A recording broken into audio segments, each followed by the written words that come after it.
Hey, how's it going everybody? It's Wade here, XL Painting Contractors. And so I'm doing a job at the moment that I've put a couple of videos up. That is a board and batten exterior, and it was previously done with linseed oil. And I'm going to tell you how we can go around resolving this issue.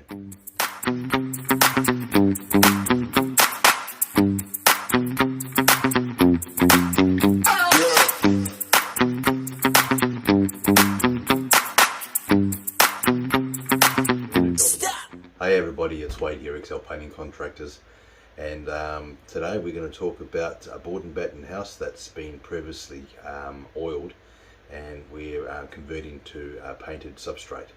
And we're going to talk about if you want to leave it as oil or if you want to go the painting route, what you need to know and what how you can prevent some of the issues that have happened with this house. So here's the front of the house, and you can see that so the house was originally done probably about 8 years ago. So now I'm not going to get very technical here. I just went into the garage and found a piece of timber. As you can see, you've got the grain that's going, I don't know if you can see that, but you've got the grain that's going through that timber.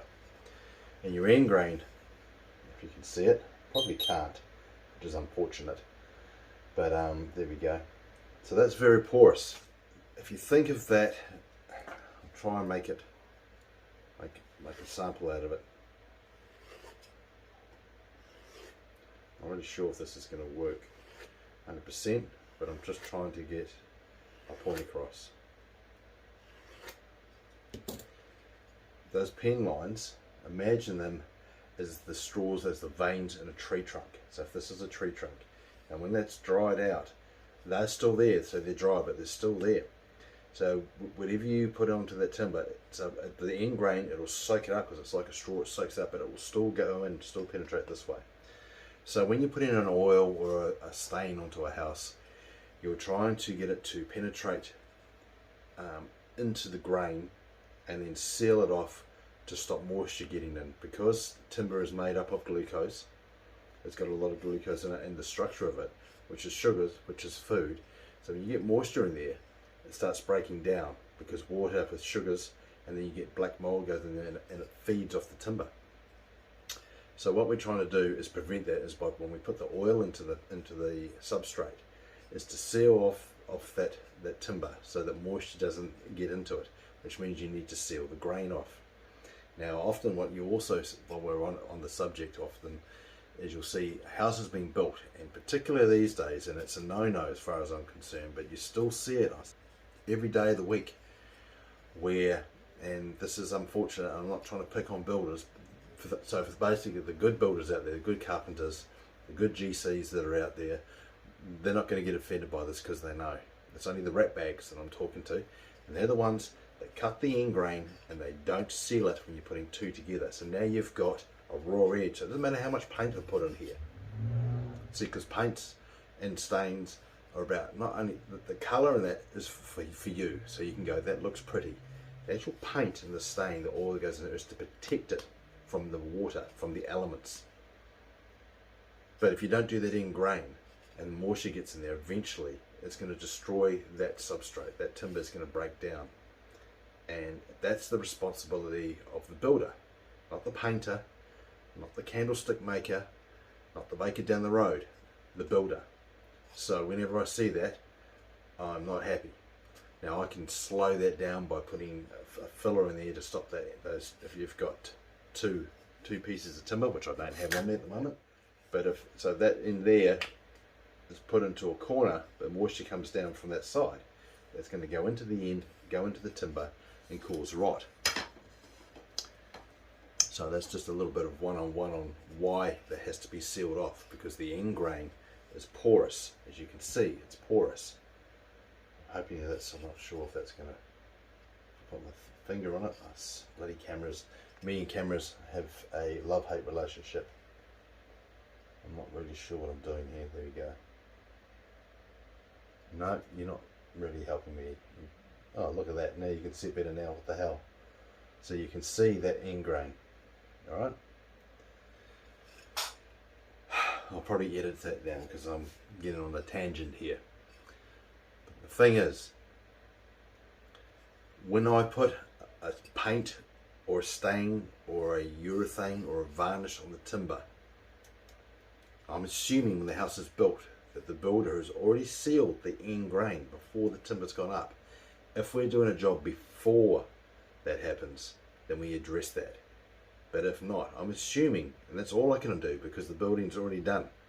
It's beyond my ability to do anything about that. So I can do everything I want to here, but if that's not done, the whole thing falls apart. So make sure that your builder knows what they're doing. And any of the builders that are getting a bit lazy on the odd occasion, you go, it doesn't matter. Well, it doesn't matter now, it doesn't matter in 3 years' time, but in 10 years' time, it matters. It matters what you do now, so do your job properly, please. I digress. What the hell was happening with my tablet? So, let's get back to it. 3 structures to a piece of wood. You've got the cellulose, you've got hemicellulose, and you've got the lignin. All those 3, cellulose gives timber its strength, hemicellulose gives timber its flexibility, the bend that depends, the flex, like in a bow and arrow, for instance, a wooden bow, you get the flex, you can even get a bit of flex and you get a broom handle. There's a certain point before it breaks, so that's what that does. Your lignin gives it its stiffness, the rigidness of the timber. So, and the one thing that can change all that, because this in here is the structure has got glucose in it, is when you add water to it. So that's when you get mould becomes prolific if you don't keep on top of it. So that is the first part of this series. I'm going to do of 3, just a conversation about it. So what happened with this particular house, the oil that was put onto the timber was left too long between coats, meaning it was put on and then it was left for 9 years before the next coat was put on. In that time, moisture has got into the house, got into the timber, and it has started the reaction of black mould. It's absorbed like a sponge, the moisture, and now black mould has started, and it starts breaking down. It just starts deteriorating that timber. He wanted to have the house a natural look. In this country, it really doesn't work. You can have it look natural. It's a bit like makeup. I've got partners that have the natural look of makeup. They give that natural look. It's a lot of work to make it look natural. It's a bit like having the natural timber. You've got to follow the process properly, and then once you get the timber looking to a certain silvery stage, and it depends on the type of timber you're using as to how effective that's going to be, and you can't leave it. Not in this country. Some countries, sure, where you've got virtually no moisture in the air, go for gold. Not in New Zealand. You're gonna run into problems, and to keep on top of it is labour intensive and financially burdening. Now, if you've got the money to redo your house every 3 years, absolutely.